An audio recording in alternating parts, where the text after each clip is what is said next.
So left hand one here was your before one, okay. Setup wise, okay, I like the fact you're getting that lower case where we talked about from sort of the previous lessons there, so that's good.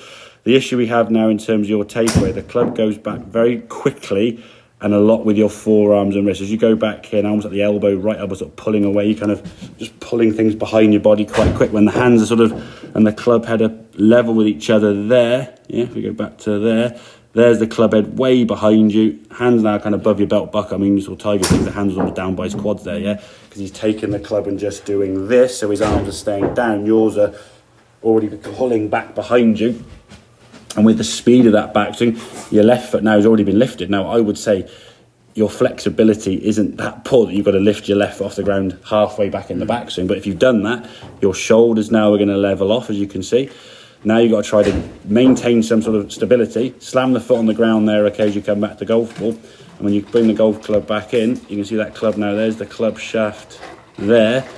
And you've one part of the club that golf ball's going to be hit from. It's going to be the hosel, yes? You either shank it, in this case we did, or you hit it on the ground because you're in the hosel of the golf club with no loft, okay? So if we look at that checkpoint where you were there, so that's where your club was before. So there's the club head. This red line here represent the shaft, okay? So we're going to work this club back now with our bodies. That's gone a bit too far, you see, initially. I mean, it's not a bad position for something else, but in terms of where you're trying to position it, it wasn't where you wanted to position the golf club, okay? So we'll do it again now. That's where we want to get the golf club there. So if I actually get out of the way, well, you can probably see the club anyway there. Your left arm now looks a lot closer to your right arm, yeah? So everything's worked a bit more from here, and you've just done that, yeah? You haven't pulled this arm and elbow behind you, yeah? And then the club just goes to the top as normal. So you do it yourself, go to that spot halfway back. Better, yeah? So that's a much more connected position there, okay? The club now is sort of in that window between your body and your hands there, okay, yeah? Okay, we do it again. So the right hip's going to move as you go back. That's really good, yeah? So the difference in that there, so I move your right hip and now your arm is just followed. Yeah. That club now looks very more similar to what Tiger was doing, where your club before was, as I said,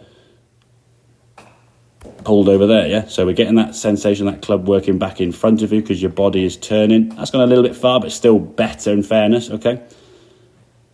Okay. How much further it goes now when you're trying to feel it, your club still goes quite high and quite long. So we're trying to get your hands down here in the club there.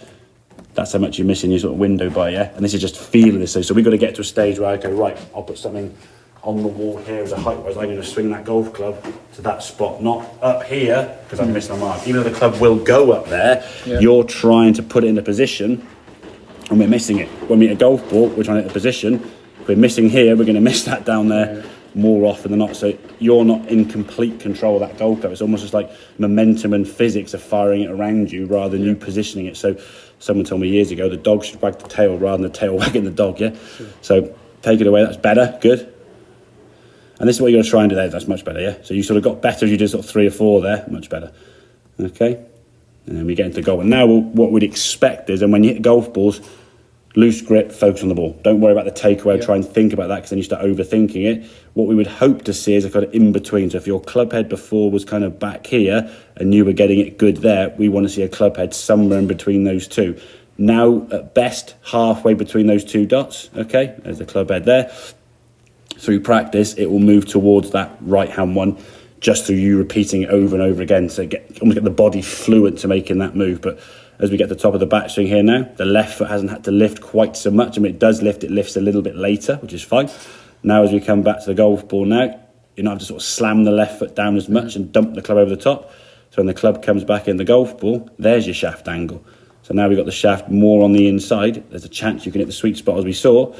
Good strike of the ball.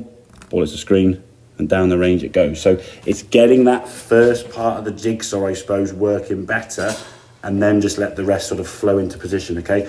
Because of your speed of backswing, which isn't necessarily a problem if you were positioning the club in good spots, yeah?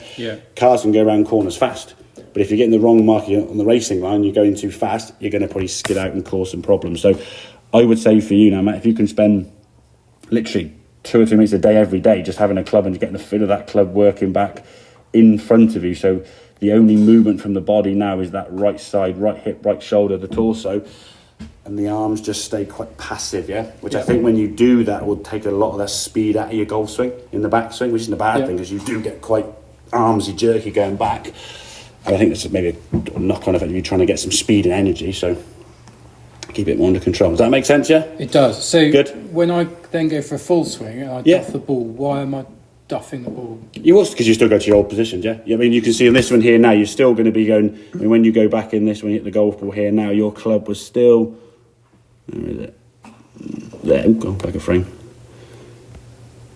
There, so your club there is still a little bit too far behind more than we want. It's less behind, but it's still slightly outside that window. So you're in a position now where you can hit better shots from there because you're good enough when you're a little bit wrong. At the moment, you're not good enough if you're really wrong, yeah? Yeah. So if from this position, so look at this, if you're here, you'll hit 1 in 10 good, 3 out of the 9 remaining shots would be all right, the other 5 or 6 will just be tops and shanks, yeah? If your club is here, you'll probably hit 1 or 2 good, 4-ish okay, and then 2 or 3 will be not so good. If your club starts working here, you'll hit 2 or 3 good, 4 or 5 okay, and 1 bad. And if your club gets there, you'll hit 6 or 7 good, 2 bad, or 2 okay, and then probably very few bad. So it's just moving that club into a better window. So assuming I hit the position right here. Yeah, right. Which you have not quite there, okay, but not too bad, yeah. Yep. What, so from there, I want to see that go one side.